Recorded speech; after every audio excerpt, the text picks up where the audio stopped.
livresque, bienvenue dans votre émission littéraire Portrait livresque. L'art de capturer l'essence du livre et transmettre avec les mots. C'est toujours un plaisir, bien sûr, de vous retrouver afin de vous partager les portraits livresques. Aujourd'hui, nous allons à la découverte d'un nouvel auteur. Je nomme ici Tekle Boubimba, qui a écrit son premier roman « Je voulais », édité aux éditions J'ai d'encre en 2023. « Je voulais » vous narre ici une histoire d'ambition, d'émotion et de sensibilité à travers les différents personnages. Nous en parlons avec Tekle Boubimba. Clap sur le. Bonjour Tekle Boubimba. Bonjour. Comment allez-vous? Je vais bien, merci. Ok, bienvenue sur notre nouveau plateau de Portrait Livresque. C'est un plaisir de vous recevoir. Aujourd'hui, on est là pour parler de votre premier roman, Je voulais, publié aux éditions J'ai donc en 2023. Mais avant tout, on aimerait connaître qui est Tekle Boubimba. Mais quand je parle de vous connaître, c'est un peu savoir, est-ce que Tekle était un enfant plongé dans la littérature, dans les livres? Comment il a grandi? C'est vrai que je n'étais pas très plongé dans la littérature, mais j'ai commencé à aimer en classe de troisième. Classe de troisième, surtout avec le roman L'étranger d'Albert Camus. Voilà, c'était un roman qui m'a beaucoup marqué mon esprit, qui m'a beaucoup éveillé. Et après, en classe de seconde, lorsque je tombe sur Le monde s'effondre de Chinua Achebe, alors là, mon esprit est très emporté et c'est là je commence à nourrir des envies d'écrire. Et comme j'aime bien écrire parce que quand j'étais aussi jeune, j'aimais le rap. Et donc j'ai commencé à écrire mes textes de rap et donc je me suis dit mais tiens, est-ce que je peux écrire un texte un aussi. texte, voilà. Bien sûr. Donc là, vous nous citez Albert Camus, vous nous citez aussi l'illustre écrivain Chinua Achebe. C'est simplement des livres que vous avez côtoyés au programme ou simple découverte? Non, ça c'était au programme scolaire. D'accord. Ouais. Et de vous-même, est-ce qu'il y a des livres que vous avez découverts par après, oui. Donc vous étiez du genre à aller chercher? Mais en fait, j'étais beaucoup plus intéressé par des Harlequins. D'accord. Voilà, c'était beaucoup plus des Harlequins. Et mais au programme scolaire, je n'hésitais pas lorsqu'on demandait d'écrire. Ouais. Il y a eu aussi un texte de Les bouts des bois de Dieu. Il y a Les bouts des bois de Dieu aussi. Samben Ousmane. Bien sûr. Voilà. Ok. Un texte que nous avons aimé avec l'histoire de Chemino. Voilà. Et tout. Donc, Tekle Boubimba ici nous parle de ses livres qu'il a aimés, mais aussi c'est un rappeur dans ces années passées. Mais sinon, est-ce qu'il y a des textes écrits? Oui, je les ai balancés après. Oh, quel beau souvenir. Ça aurait fait vraiment une bonne réminiscence pour vos enfants, malheureusement. Bien sûr. À côté de ça, on veut aussi connaître Tekle qui a grandi à Mwanda. Oui, bien sûr. C'est ça, voilà, à Mwanda. Est-ce qu'il y a une anecdote particulière dans votre enfance que vous aimeriez nous partager? Qui vous a marqué? Juste le début de cette histoire, de ce texte. C'est juste cette anecdote. J'avais aimé cette jeune fille Amanda, voilà, et une histoire qui s'est arrêtée brusquement comme ça aussi. C'était la fille d'un pasteur. Oh, mais sinon on en reviendra. Ouais, donc, on en reviendra. C'est le plus beau souvenir que je garde de Mwanda. D'accord, merci. Les livresques, je suis ici avec Tekle Boubimba. Nous parlons de son univers personnel, son univers littéraire. Alors, Tekle Boubimba, en tant que lecteur, est-ce que vous avez des rituels de lecture en particulier? J'aime lire vraiment des livres qui parlent de technologie. D'accord. Devenu grand, j'aime beaucoup plus la technologie parce que je suis dans le monde industriel. Voilà, donc tout ce qui est technologie me passionne beaucoup. Tout ce qui est polar, voilà, ça me... Et dans la technologie, on peut connaître quelques-uns de vos textes? Je garde pas, souvent je n'aime pas, peut-être pas par rivalité, mais souvent je préfère lire et garder les noms des auteurs. D'accord. Ok, maintenant le polar, un écrivain en particulier que vous... Non, là de mémoire non, mais c'est maintenant que on me dit que Janice, voilà. Oui, Janice Tiemi. On va dire quoi, un concitoyen, voilà, gabonais, qui fait dans du polar. Donc là, je vais chercher. Oui. Mais jusque-là, je lisais beaucoup plus les auteurs étrangers, quoi. Bien sûr. Et récemment, qu'est-ce que vous avez lu? Non, récemment, non. Je suis concentré dans Je voulais. Ah, d'accord. Plutôt pour ne pas anticiper, mais dans le tome 2. Et l'ivresse que je suis ici avec Tekle Bobimba, nous parlons de son univers littéraire. Aujourd'hui, nous allons découvrir son livre « Je voulais ». Je vous en parle tout de suite, juste après ce générique.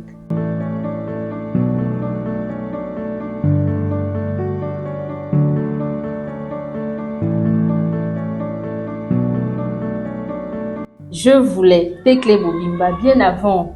J'aimerais un peu connaître comment vous avez rencontré les éditions Jet d'encre. Nous soulignons que c'est votre première œuvre. Oui. Je les ai rencontrés comme ça à tout hasard, même si on dit qu'il n'y a pas de hasard sous les cieux, sur Internet. En fait, pour la petite histoire, le texte, j'ai commencé à l'écrire, je passais en classe de seconde. Voilà. Donc, après, je l'ai gardé dans des tiroirs et en 2011, j'ai fait une première tentative de publication aux éditions de Sam. Le manuscrit a été rejeté et je ne me suis pas découragé, donc j'ai gardé ça comme ça dans les tiroirs. Et puis à partir des années 2020 à 2021, comme ça en fouillant sur Internet, voilà, je suis tombé sur Jet d'encre. Voilà. Bien sûr. Pourquoi Je voulais? Est-ce que c'était le titre initial? Non, bien sûr, il a toujours été le titre initial. Voilà. C'est vrai que Je voulais. C'est un titre évocateur d'une intention, d'un souhait, et que peut-être pas malheureusement, en parcourant le texte, on se rend compte bien plus que c'est un drame. Et il y a comme une inadéquation entre le titre et ce qui se passe. Mais non, Je voulais parce que chacun de nous veut bien quelque chose dans la vie. Chacun de nous poursuit un rêve, un idéal. Surtout quand on grandit, on a tendance à dire quand je serai grand, j'aimerais faire ceci, je voudrais être.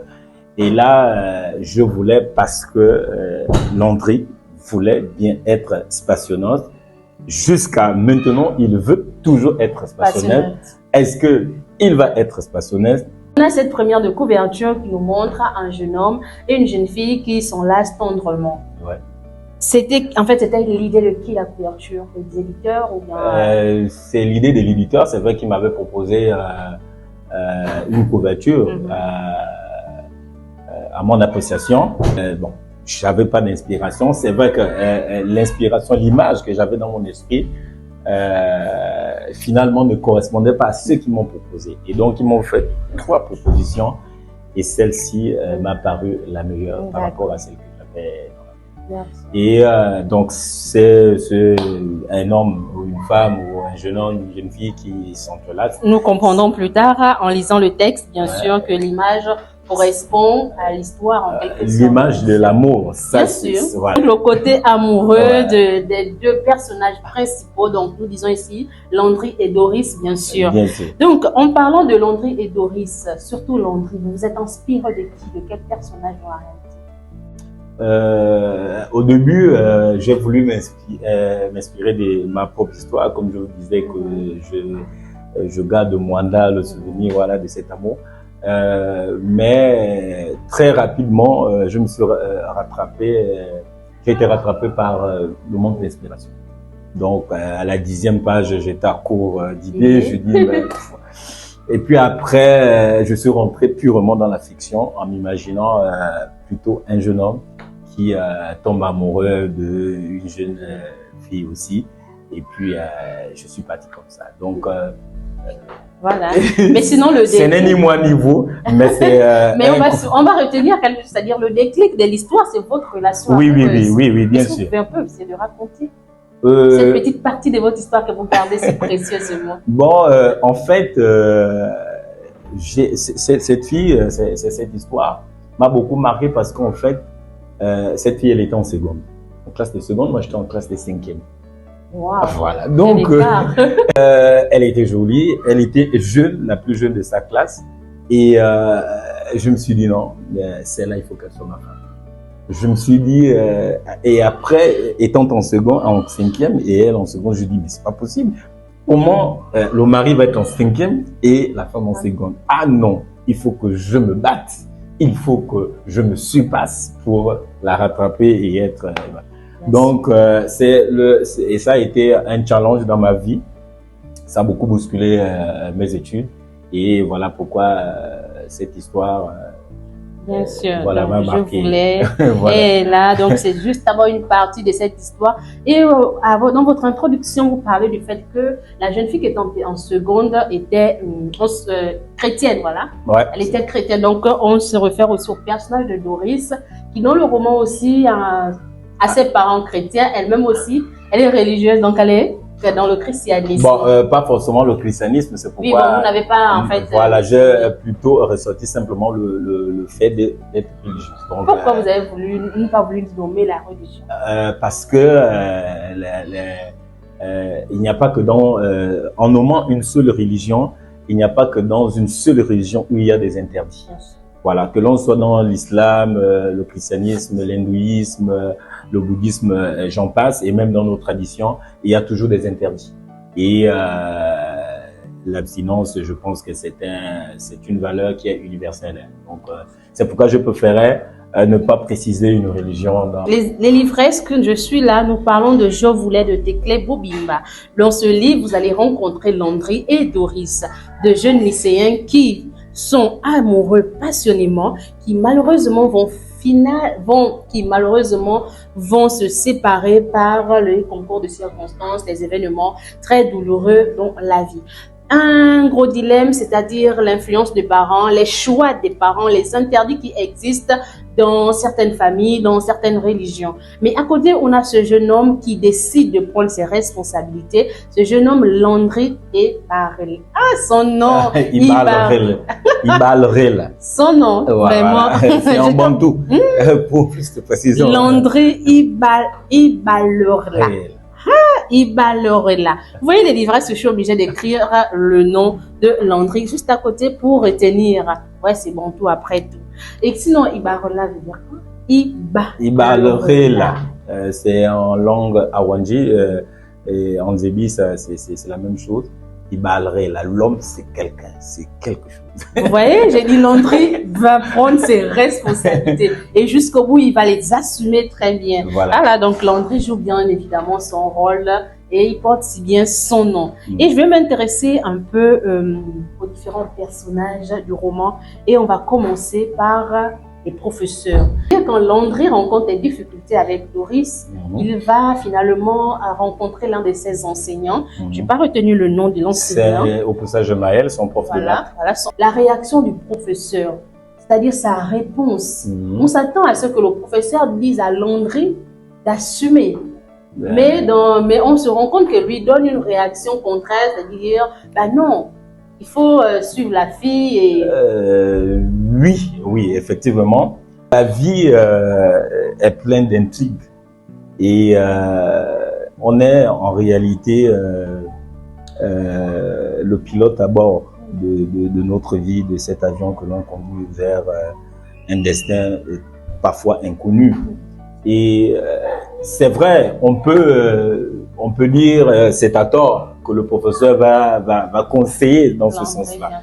Mais si ce conseil avait marché, on n'aurait jamais mal vu le professeur. Bien sûr. Donc c'est ça le côté obscur de la vie qui est plein d'intrigues. On ne sait jamais à quel moment un conseil est bon en réalité. Ce n'est que la suite, 2 jours après, le lendemain, des années après, qu'on peut se dire tel m'avait bien conseillé. Mais quand ça marche pas, on dit toujours il m'avait mal conseillé.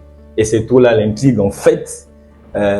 C'est à tort qu'on peut accuser le professeur, c'est aussi à raison qu'il a conseillé. Voilà. Mais pourquoi vous avez choisi de faire cette dualité? On le lit à travers tous les personnages. On va prendre le personnage de Valère, l'ami de Landry, qui lui dit Mani, fais aussi la même chose. Mais imaginez aussi que Valère n'avait pas conseillé à Landry d'encourager de soutenir la petite amie Doris dans son acte. Voilà. Et on se rend compte, quand on évolue aussi, on a l'ami de Doris, qui soutient encore Si. Doris. Non, Ouais. voilà, je vais t'emmener quelque part chez ma tante qui connaît voilà, les recettes de grand-mère pour Ouais. pratiquer l'avortement. Ouais. Pourquoi Mais- cette dualité à En réalité, lorsque on va, quand on suit bien celui qui a compris, celui qui a compris le fond de Landry, celui qui a compris le fond de la pensée de Landry, c'est l'avocat de la famille de Doris. Parce que l'avocat de la famille de Doris, lorsqu'il va faire sa plaidoirie, plus tard, il va aller dans le fond en disant qu'en réalité, c'est une situation qui arrangeait Landry. Landry n'avait pas le courage de dire à Doris que je peux pas, je ne veux pas regarder. Voilà. Au fond, c'est une situation qui quelque part l'arrangeait aussi.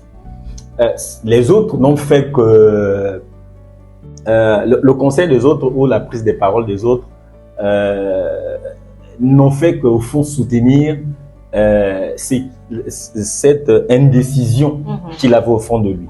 Cette indécision qu'il avait au fond de lui. En réalité, c'est une situation. Parce que lorsqu'on lit bien, lorsqu'on regarde bien au fond, Landry est très ambitieux aussi. Landry, effectivement, veut gagner son bac, veut poursuivre ses études. Donc, ça, arrêter ses études, arrêter ses cours, c'est vrai, il aime. Il veut faire l'homme qui s'assume. Comme il dit, les moyens, on les trouve. On les cherche. Voilà, les moyens, on les trouve.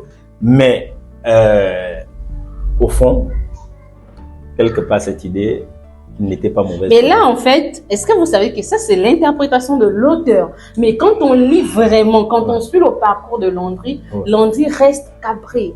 Landry, c'est celui qui dit, moi, j'avais dit que je ne voulais pas pratiquer cet avortement parce qu'on ne tue pas une vie. Bien sûr que l'avocat reprendra plus tard. Que si mes parents avaient fait comme moi, comme Loris et Landry, je ne serais pas là aujourd'hui.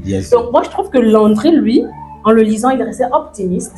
Du début jusqu'à la fin. C'est vrai, au début, on va lire trop d'hésitation, mais quand il va assumer, c'est-à-dire, voilà, je ne sais pas si je peux retrouver la page, mais bon. Mais le personnage de Landry, pour moi, il est resté cabré sur sa position, fait qu'il était contre l'avortement. Bien sûr que Landry, lorsque, avec le regard, avec le regard, qu'il était s'arranger un peu, avec le regard des lecteurs. Voilà. Non, ça c'est le regard du personnage, son parcours à lui. Oui, c'est ça que j'ai dit. Là, je me mets maintenant dans le regard, dans la position du lecteur, de celui qui observe effectivement l'attitude de Landry. C'est vrai, Landry avait des principes aussi qu'il voulait défendre. Mais le conseil de Valère, du professeur et même d'Amina ne sont en rien devant la décision de Doris. Bien sûr. Voilà. Donc, c'est vrai, il est resté capé sur une position. Il a bien démontré, il a bien dit à tous les niveaux qu'il ne voulait pas. Il ne voulait pas. Et il est resté là-dessus. Il n'est pas allé chercher quoi que ce soit pour encourager Doris dans cette position. Mais l'élément déterminant, ce n'est que Doris. Bien sûr. Les autres l'ont conseillé en voulant l'encourager dans son rêve, en fait. Donc, que ce soit le professeur. Oui, raison pour laquelle ils ont dit, c'est la solution qui arrange pour devenir le je voulais que tu veux assumer, que tu veux réaliser finalement. Ils ont voulu, en fait, c'est des amis qui encouragent quelqu'un dans son rêve. On va signaler quelque chose, c'est que nous sommes dans l'univers scolaire. Là, nous avons des jeunes, 16 ans, 17 ans, qui traversent ce genre de moment. Ce genre de période, ce genre d'événement. Et c'est ce que certains vivent au quotidien, c'est ce que certains côtoient chaque jour. Bien sûr. Ces jeunes qui sont exposés à ces événements, à cette histoire de... Je vais citer pêle-mêle, avortement, pas d'abstinence, des MST. Il y a cette situation que Romial Anguendo parle dans son livre, qui a ici l'affaire de placement que les jeunes côtoient et tout ça. Aujourd'hui, vous décidez de côtoyer cet univers. Pourquoi? Nous tous, on a été élèves. Bien sûr. On a été élèves et aujourd'hui, nous sommes parents. Et un bon parent, c'est celui qui doit se remémorer de ce passé-là, de savoir que dans cet univers scolaire, il y a des réalités. Il y a des réalités. Pour la petite parenthèse, je connais un couple pastoral. L'enfant, sa fille, il avait une fille qui apprenait au lycée français. Et puis un jour, ils sont convoqués et on leur dit que non, votre fille fume le chanvre, votre fille, vraiment, elle fait partie de la bangandette de la classe. Voilà. Mais elle a juré, la mère a juré sa mère que jamais ma fille ne peut pas faire ça. Ma fille, non, non, non, tout sauf ça. C'est une chrétienne, elle n'est pas dans ça. Ce qui est, quand un parent se met dans cette peau-là, c'est nier l'existence de toutes ces choses-là, de cet univers et de tous ces phénomènes. Oui, oui. De tous ces phénomènes. Donc, nos enfants, lorsqu'ils sont à la maison, ils ont parfois un visage, mais lorsqu'ils sont dehors, ils ont un autre visage. Je connais encore une jeune fille comme ça qui me disait, il y a des années, qu'elle mettait des habits dans son sac. Des habits de rechange. Des habits de rechange. Donc, quand ils avaient permanence, ils allaient à la plage et dès qu'il y a cours, quand ils rentrent à la maison, elle est l'innocente. Voilà. Donc, en fait, c'est une alerte aux parents. C'est une prise de conscience pour les familles, que les familles comprennent que dans le monde scolaire, c'est la mafia, c'est la jungle aussi. Il n'y a pas que les cours, les enfants vont à l'école, mais ils sont dans un environnement de jungle. Tout le monde n'est pas un bon élève, tout le monde n'est pas un élève exemplaire. Voilà. Donc c'est pourquoi j'ai voulu réveiller la mémoire et la responsabilité des parents. Oui. Et on va s'intéresser au personnage de le père de Landry. Il fait vivre son enfant quelque chose de difficile. C'est-à-dire, il n'a pas pu consommer sa rupture avec la maman de Landry, et il décide de se mettre avec l'autre femme. Donc Landry est dans l'obligation de vivre dans un foyer recomposé, une famille recomposée. Et il subit, c'est-à-dire il y a des disputes. Là aussi, pas pour vous interrompre, mais là aussi c'est la réalité de ce monde-là. De plus en plus, on se retrouve avec des familles soit monoparentales, soit familles recomposées. Il y a, et ça démontre de la perte des valeurs qu'on a aujourd'hui. Les gens se mettent ensemble, mais pour rien, ça se sépare. Mais si vous regardez dans le passé, il y a 100 ans en arrière, sinon, on va dire quoi, 90 ans ou 200 ans en arrière, il n'y avait pas, la femme ne vivait pas seule avec les enfants. C'était difficile. Lorsque vous trouvez une famille recomposée, c'est soit la première femme est peut-être décédée, ou les parents de quelqu'un sont décédés, et puis il y a un oncle qui recueille tout le monde, etc. Mais de plus en plus, on se retrouve avec des familles recomposées, et les enfants qui grandissent sans leurs parents.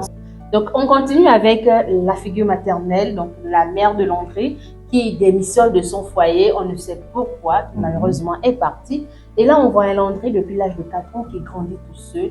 Il grandit avec une seule figure, une seule figure paternelle, qui est son père.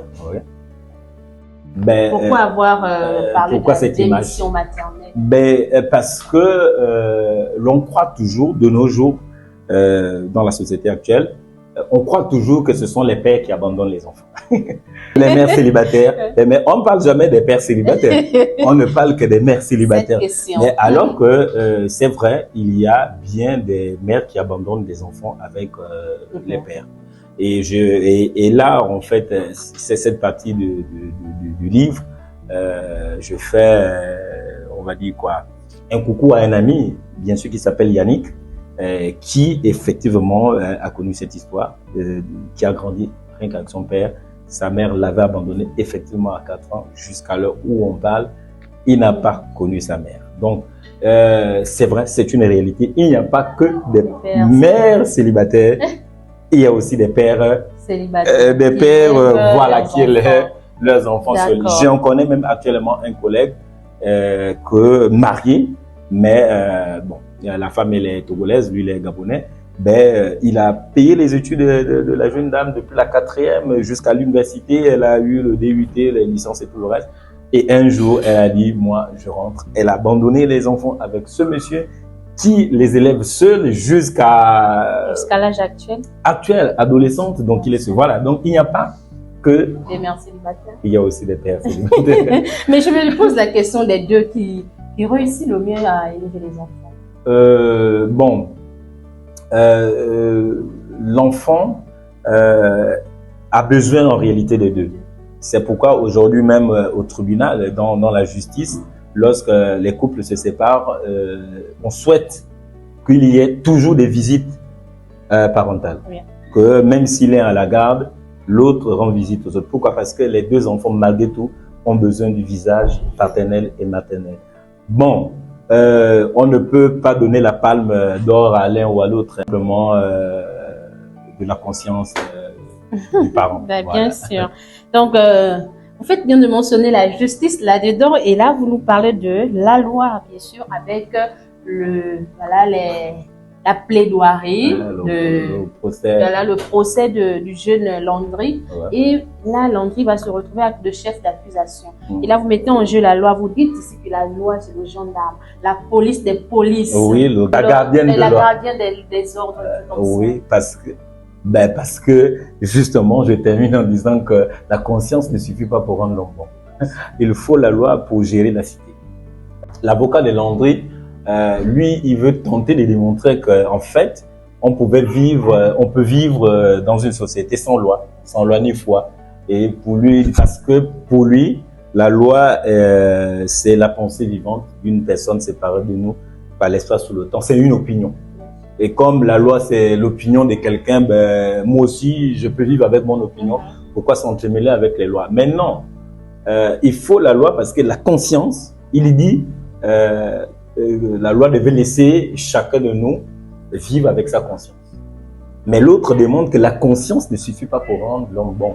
Sinon, les gens ne devaient pas tuer, les gens ne devaient pas violer, les gens ne devaient pas voler, les gens ne devaient pas faire le mal. Quand bien même ils ont la conscience qui leur dit que ceci n'est pas bon, mais quelqu'un se lève un matin, il fait du mal à l'autre. Donc ils sont fous même de la loi. Or, grâce à la loi, on est obligé de l'attraper pour le forcer à vivre bien dans la société. Parce que dans la société, il n'y a pas que lui, il y a aussi l'autre, sinon autrui, comme disent les uns et les autres. Et là, toujours à ce côté de la loi, et on voit que les deux avocats, il y a un qui dit que si aujourd'hui les jeunes filles avortent, c'est que l'avortement est interdit. Il soutient, il dit non, on doit légaliser l'avortement. Ouais. Et l'autre dit non, on ne peut pas légaliser l'avortement. Et en fait, il y a un peu tous ces paramètres qui rentrent en compte. Et vous mettez ça sur la table de la discussion. Oui, à la fin, je laisse comment on appelle ça, à chacun de nous de tirer des conclusions. Et moi, ma conclusion à la fin est de dire que personne n'a raison. Devant l'avortement, personne n'a raison. Tout le monde a tort, tout le monde a raison. Parce que quand bien même la loi l'interdirait, la loi trouverait des raisons. Ben, parce que c'est la vie, parce que il faut protéger la vie, parce que c'est un crime. Et un autre dira, sous d'autres cieux, là où on l'autoriserait, ben, il dit non.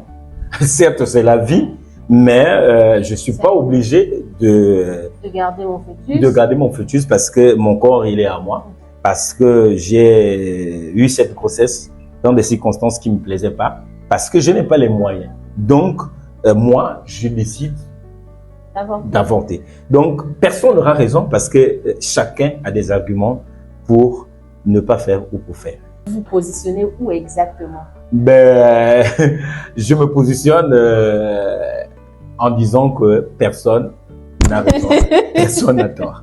Il faut que l'on comprenne que ça reste la vie et la vie commence justement par ce minuscule spermatozoïde et cette ovule dans lequel sont cachés les progrès de l'humanité. Donc aussi, quelles que soient les raisons qui peuvent nous pousser à dire ben voilà, je vais avorter, il faut penser que le monde commence par là. Les progrès de l'humanité commencent par là. Vous prenez finalement la position de l'avocat de Doris. De Doris. Non, ça c'est la plaidoirie. Je partage cet avis. Autant je dis que certes c'est la vie, certes le progrès de l'humanité commence par là, mais que ce ne serait pas toujours bienséant pour quelqu'un qui a été violé, pour une fille qui est victime de l'inceste de son père ou de son frère, de garder une grossesse. Donc, au-delà du fait que ce soit la vie, après, il y a parfois des raisons qui peuvent nous pousser à avorter. Les livresses que je suis ici avec Tekle Boubimba, nous parlons de Je voulais dans lequel l'auteur met en scène de jeunes lycéens qui finalement, par les concours des circonstances, l'un se retrouve face à la justice.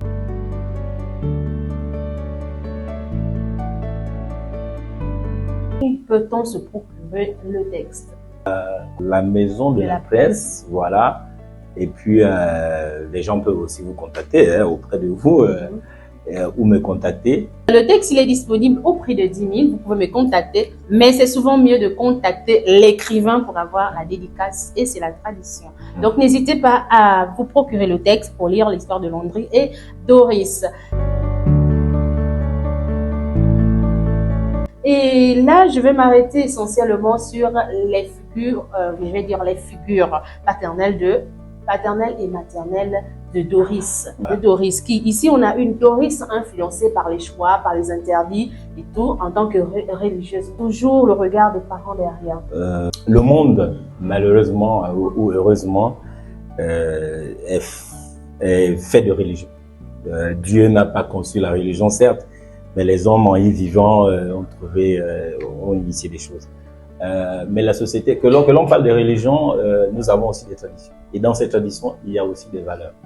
Mais après, ce qu'il faut comprendre, c'est que les religieux ont tendance à croire que parce qu'ils sont religieux, religieux, chrétiens, bouddhistes, hindous, en fait, on force sur notre progéniture à l'être aussi. Or, il y a un adage qui dit que c'est pas parce qu'un bois est à l'eau qu'il va devenir poisson. Et c'est ça, c'est ça qui souvent écœure les parents lorsqu'ils se rendent compte qu'en fait, à beau dresser les enfants, pousser les enfants à être comme eux, c'est-à-dire à être aussi chrétien, à être aussi musulman, à être aussi bouddhiste, à être ce que je suis, et que les enfants ne s'alignent pas. C'est ça le conflit ici. Ne comprenant pas l'enfant, l'enfant fera toujours en cachette. L'enfant est une âme. L'enfant est un esprit qui a des envies, qui a des besoins. Et c'est pourquoi Landry dit à la fin, lorsque la mère de Doris vient en prison, lui rendre visite, il dit j'aurais aimé lui dire que la religion les sentiments ne tue pas les sentiments, bien sûr. Voilà, donc Doris, malgré les influences de ses parents, malgré la religion de ses parents, elle avait des sentiments. Pour Landry. Non, elle avait des sentiments. En tant qu'humaine. En tant qu'humaine, elle avait des envies. Et c'était surtout que c'était une ado. C'est une ado, elle a des envies. Quels que soient les interdits, on a toujours des envies. Et les interdits n'arrêtent pas les envies. Donc, merci, c'est clair. Et là, on va essayer de recueillir vos propos en rapport avec la gestation du projet, du texte, pendant l'écriture et tout. Est-ce que vous avez eu en fait des complications pour écrire Je voulais, les grands défis? Bien sûr que j'ai eu des complications. Comme je vous disais que j'ai commencé à l'écrire, je passais en seconde. Donc, on va dire quoi, c'était pêle-mêle, c'était des écritures d'enfants. Et quand je vous racontais aussi pour la petite histoire qu'en 2011, j'avais contacté les éditions de Sam, voilà. Donc, quand ils ont rejeté le manuscrit, des mois après, je me suis mis à relire. Et quand j'ai relu, j'ai trouvé beaucoup d'enfantéisme, beaucoup des incohérences aussi. Hein. Et là, je leur ai donné un peu raison. Et c'est là que je me suis mis encore à réécrire, à corriger, à agencer, à ajuster et voilà, à surmonter donc toutes ces difficultés-là. Et il y a des moments où vous êtes à court d'inspiration. Donc, même si vous avez écrit 10 pages, vous arrêtez, vous regardez après encore autour de vous, vous cherchez l'inspiration. Bien sûr. Donc, après Je voulais, est-ce qu'il y a d'autres projets en gestation? Bien sûr qu'il y a d'autres projets en gestation.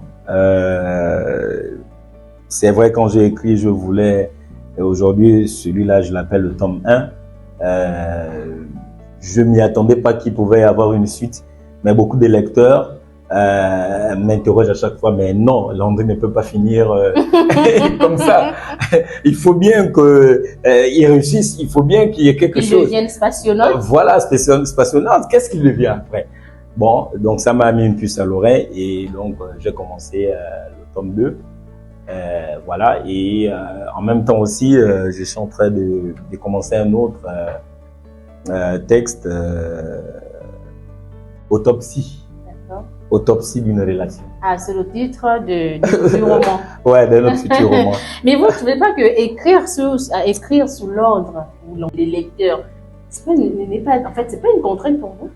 Le texte, il est là, il achève, on le prend comme le prend, en fait. Oui, on le prend comme le prend, mais après, c'est vrai. La vie, j'ai regardé, bien sûr, qu'ils vont pas prendre mes doigts pour écrire. Bien sûr. Au contraire, leur critique, en fait. Leur critique m'ont permis de comprendre que mais c'est vrai, en fait. La vie est pleine de rebondissements. C'est logique. Voilà, donc en fait, Landry, il n'est pas condamné à mort. Voilà. Mais oui, c'est vrai, il a ses 6 ans d'emprisonnement. Voilà, il n'est pas condamné à perpétuité.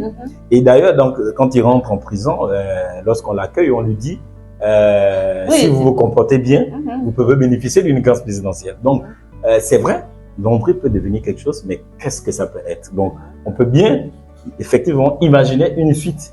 Bon, en vérité, moi, je vous attends vraiment sur la suite parce que si vous dérapez, je serais très fâchée parce que pour moi, le texte, il est achevé. Oui. Pour moi, Landry a ce qu'il mérite. Pour moi, chacun dans le texte a ce qu'il mérite. Ouais. Vraiment, c'est tellement bien tranché. Doris a fait son choix. Ouais. Landry a fait son choix d'être avec Doris qui finalement, il va se retrouver en prison quand bien même le père était toujours derrière. Lui-même, il le dit. Oui, oui. C'est comme si mon père ici a vu ma vie, il a visualisé ma vie quand il me dit non, fais attention, fais des bons choix dans la vie. Oui. Bah, c'est la vie en fait. Nos jeunes doivent comprendre, on n'est pas obligé de tout écrire en bleu ou quoi, en rose. Non. Ce que je vais écrire, la suite, c'est pour démontrer que c'est un épisode de la vie de Landry. Parce qu'effectivement, c'est un arrêt brutal de la vie. C'est un triste sort dans cette histoire.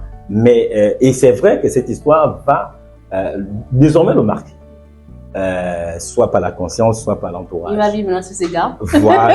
Donc c'est ça. Chacun de nous ici a un passé, mais la vie est pleine de rebondissements. C'est ça la suite en fait. La suite, c'est de démontrer que la vie est pleine, même quand on a échoué. Là, vous me démontrez que la vie aussi est pleine de rebondissements. Mais justement, quel peut être encore ce rebondissement? C'est tout là le suspense. Vous savez, il y a des gens qui parfois qui vont d'échec en échec. Mais il y a des gens qui connaissent des échecs et qui demain rebondissent, deviennent des géants. Vous avez par exemple l'histoire Ngannou, là, le boxeur camerounais, on vous dit qu'il est arrivé en Europe en traversant le désert de Libye, qui n'était rien, qui a été insulté, qui a essuyé tout. Aujourd'hui, il est sur le toit du monde. Oui, on a écouté manga, lui que c'est un exemple. Voilà, Landry, quelle peut bien être la suite de la vie de Landry? En fait, on a envie de connaître ça. D'accord. On a envie de connaître. Est-ce que réellement il devient passionnant ou peut-être pas? Le jeu voulait en question de Landry. Chacun saura. Après, bon, ça c'est pour mettre de l'eau au moulin, non, mais dans la bouche des lecteurs ou des futurs lecteurs, que dans la vie, il y a des gens qui poursuivent des rêves sans jamais les atteindre. En fait, on aime bien rêver. On aime bien rêver, mais parfois on poursuit des rêves qui ne sont pas les nôtres en fait. Vous comprenez? Lorsqu'il y a quelqu'un autour de nous qui réussit dans le football, vous avez des parents qui non, toi aussi vas jouer au football. Je m'appelle à être footballeur. Voilà, donc on va forcer des rêves, on va poursuivre des rêves. Il y en a qui vont même baptiser, qui font tout, mais c'est pas leur destin, c'est pas leur vie. Nous sommes ici avec Tekle Boubimba. Je voulais être le texte au menu. Tekle, nous sommes arrivés au terme de notre charmante et délicieuse rencontre. Est-ce que vous avez quelque chose à ajouter? Un mot à lancer à vos lecteurs, un message spécial? J'ai envie juste de lire 2-3 passages. Je peux avoir les pages. Oh, ma Doris, ma chère, ma chérie, que nous offre finalement la vie. J'ai cru que le bonheur pouvait durer toute une vie, mais c'est faux. Encore qu'il est relatif. Alors que j'aurais voulu t'épouser, la vie m'a brisé. Alors que j'aurais voulu te voir porter mes enfants et les allaiter, la mort nous a séparés. Alors que j'aurais voulu te voir les baigner, les habiller, leur apprendre à parler et à faire leur premier pas, la vie m'a proposé le contraire. Je voulais te chérir tous mes jours, te voir sourire et vieillir à mes côtés. Mais là encore, la mort et la vie m'ont prouvé leur souveraineté, qu'elles règnent en maître. Ma Doris, beaucoup de jeunes garçons t'ont couru après, mais je suis celui à qui tu avais choisi d'ouvrir ton cœur et d'offrir l'amour dont il était rempli. Je suis celui à qui tu t'es donné osant défier tes croyances et la colère de ton peur, bravant la peur et le doute. Tu étais tombée amoureuse de moi parce qu'ainsi est le cœur de chacun d'entre nous. Que des vies humaines sont ôtées chaque jour. C'est ainsi que la couche d'ozone subit les dérives de la science et de la technologie. C'est ainsi que l'environnement est détruit, que la vie humaine est mise en péril. Mais est-ce que les progrès de la science et de la technologie devaient être contre la vie ou pour une meilleure vie? Je pense que chaque pas de la science devait être un meilleur pas pour la survie de l'humanité et non son contraire. J'estime donc qu'il faut le condamner à la prison, non pas pour venger Doris, mais pour que de tels comportements soient punis comme l'indique le code pénal. Oui, la loi est le gendarme de la conscience, la gardienne de l'ordre, la police des polices. La conscience ne suffit pas pour rendre l'homme bon. La loi doit la régir. Merci Tekle Bobimba. Les amis, c'est sur ces mots, sur cette lecture que s'achève notre rencontre. J'espère que cet échange vous a donné envie de découvrir le texte « Je voulais » de Tekle Bobimba. Donc n'hésitez pas, le texte il est disponible. Vous pouvez toujours me joindre ou encore joindre l'auteur, ce qui est l'idéal, au numéro qui s'affiche au bas de vos écrans. On se dit à la semaine prochaine avec un nouvel auteur. Mais attention, on n'oublie pas les gestes d'héros, c'est toujours la tradition. On like, on partage la vidéo de peur de me fâcher. Ciao!